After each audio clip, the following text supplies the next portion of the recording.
purpose of this video is to show how to replace a friction peg on an Indian instrument such as a sitar, sarod, surpar, or veena. The first thing you're going to need is the peg itself. We usually get these a little oversized so they're larger than the hole, so you have plenty of meat to take off the peg to make the shape right. Second thing you need is a wood rasp.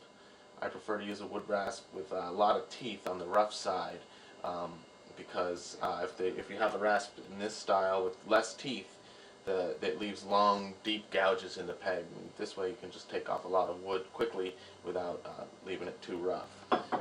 Another thing is a finer file for finishing it up, closing up the grain. You also need a saw to cut the tip of the peg off, and some chalk for marking.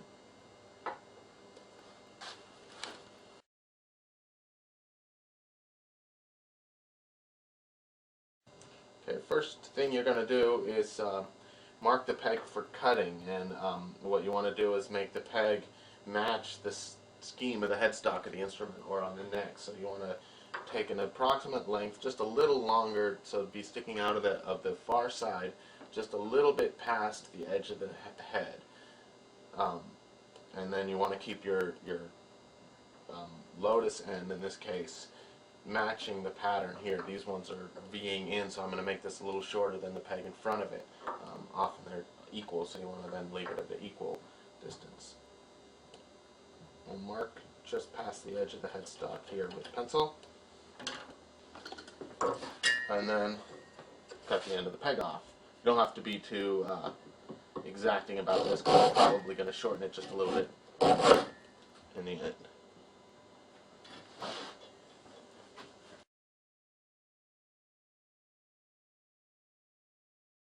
Okay, so we want to make the next thing we want to do is make the tip of the peg match roughly the far side hole in the headstock of the instrument.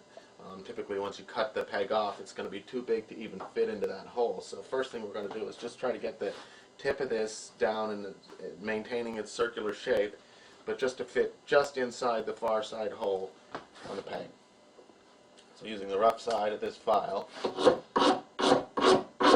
we'll just start scraping the front edge of it and just working a little bit back, so we're getting a taper on the peg, holding it up just a little off flat on the table, and turning the peg repeatedly to keep the same amount of wood coming off on all parts of the peg.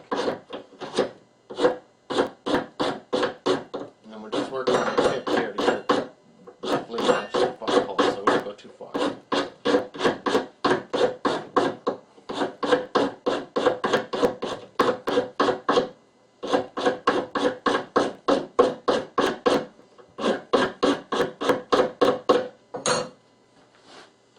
We'll try it in the hole again, it's still too big.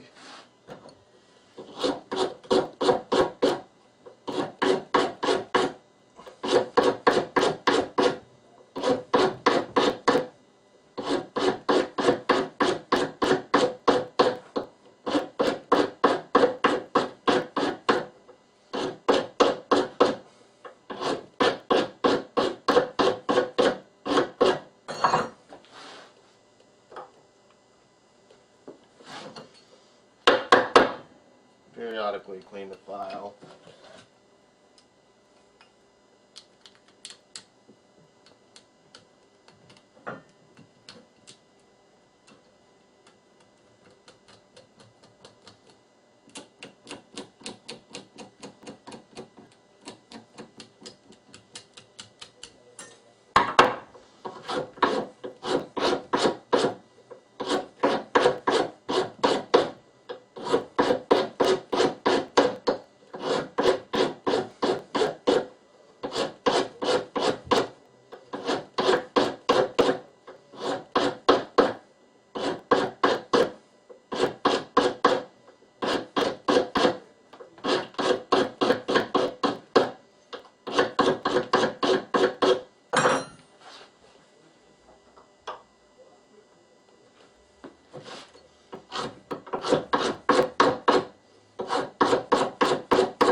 Okay, so we're just inside the fire hole.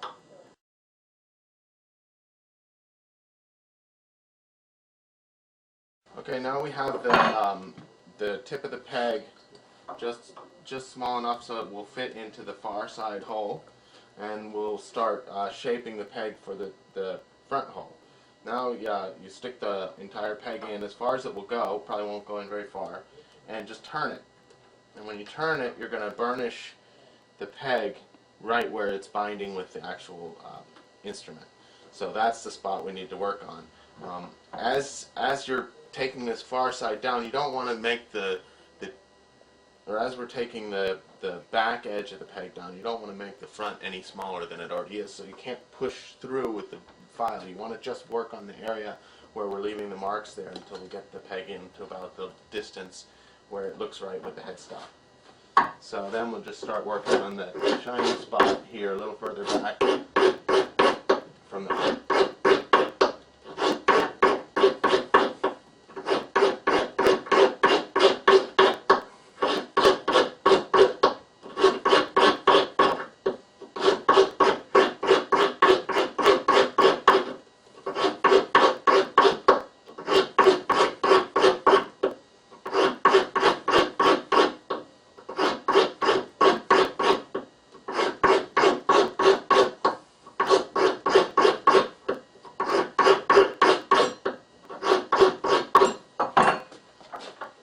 Instrument, turn it again.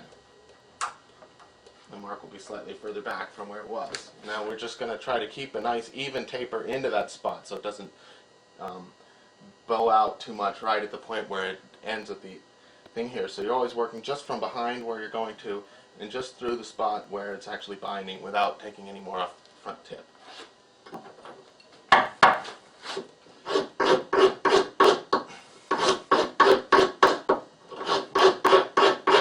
So effectively,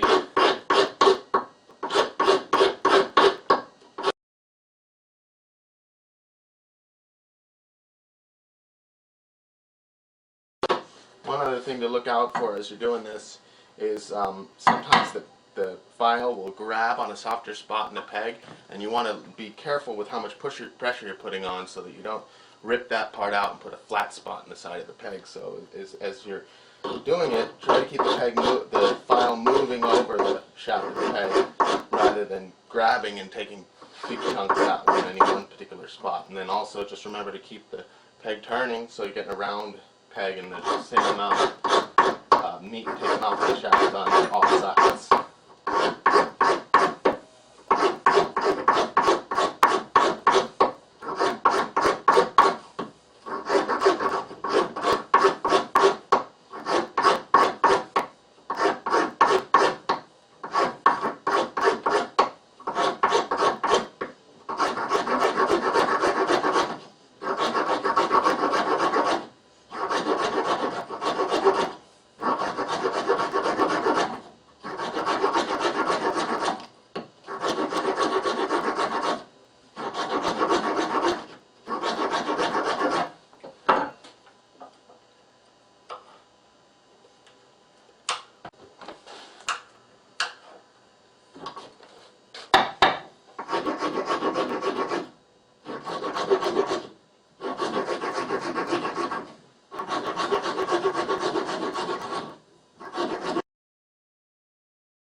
As the peg starts to go further and further in, eventually the peg will start to bind again on the tip.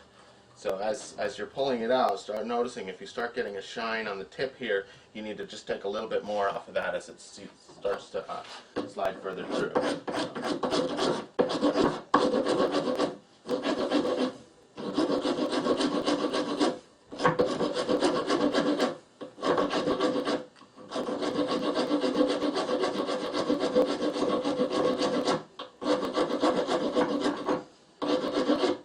Too much more off the tip until we get to the final stage.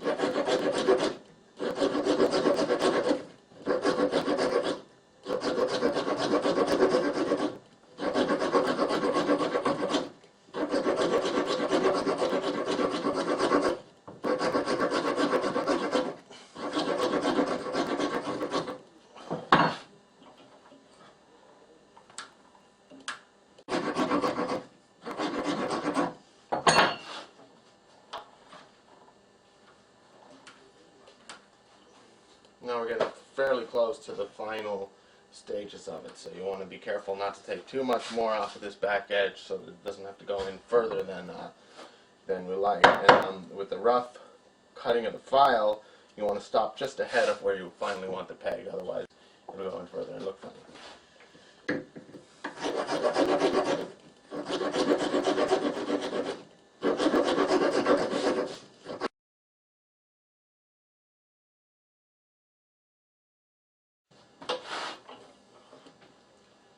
Okay, so this is approximately where we'd like to have it. Putting it in here, you can see it's stuck through the headstock quite a bit further than when we originally cut it off, but it's matching the curve of the way the pegs come in. This one is drilled a little off center because up here the neck is so thin that they needed to get a little bit more distance on the head to get the good solid peg ground. So you can see this one comes off a little bit, but it's intentional. Okay, so in the final fitting of the peg, we want to go through and take the really high and low spots off because this is not the most accurate way to get a circular peg. So to do that, first make sure the peg is nice and roughed up in all the spots where it's shiny. The chalk won't take to it. Then cover the front part of the peg up in chalk.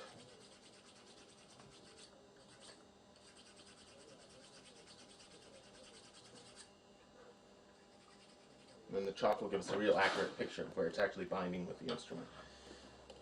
Stick it in to its full depth and turn. And this is pretty good. We have a pretty even shine there all the way around it. So I'm just going to use this finer file here to take everything. There's a couple low spots right there and right here where it's not getting a lot of shine from the instrument. So I'm going to try to take everything down just a little bit more on all the other spots than that. And for this, I use the corner of this straight file.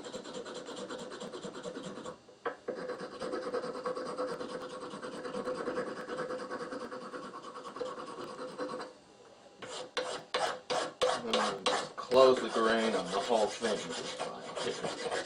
Around the whole peg.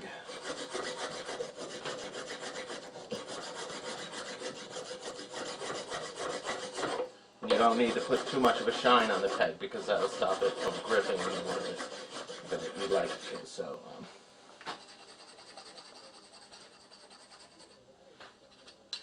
rough up our friction spots a little bit. Some more chalk.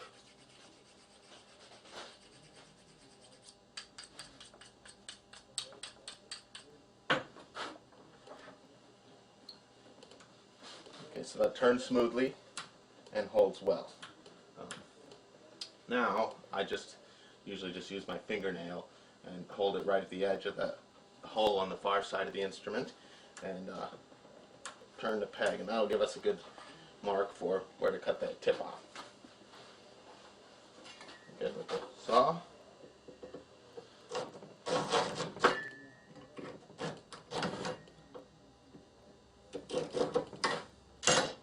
And then so the front edge doesn't chip away, grind that down with the file.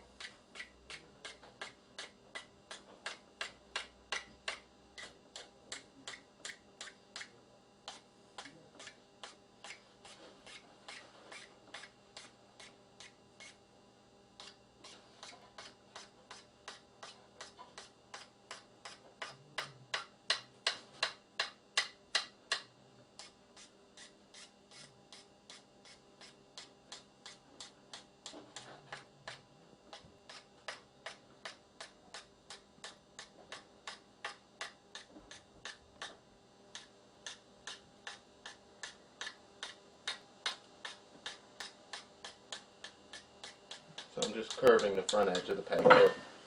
And then put a little bit more chalk on the friction spots and we're ready to put the string back on.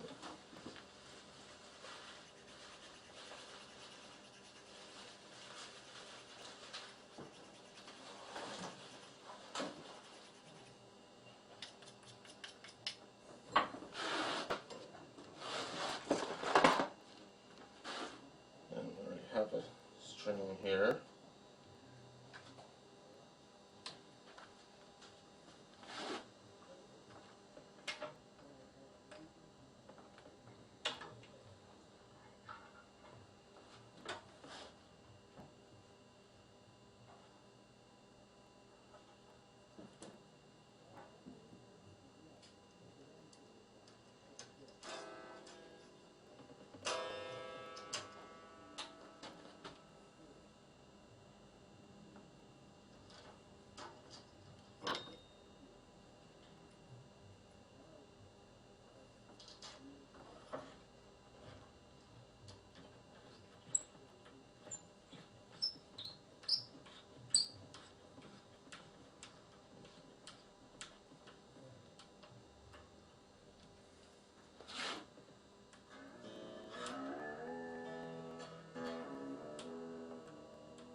And we're done.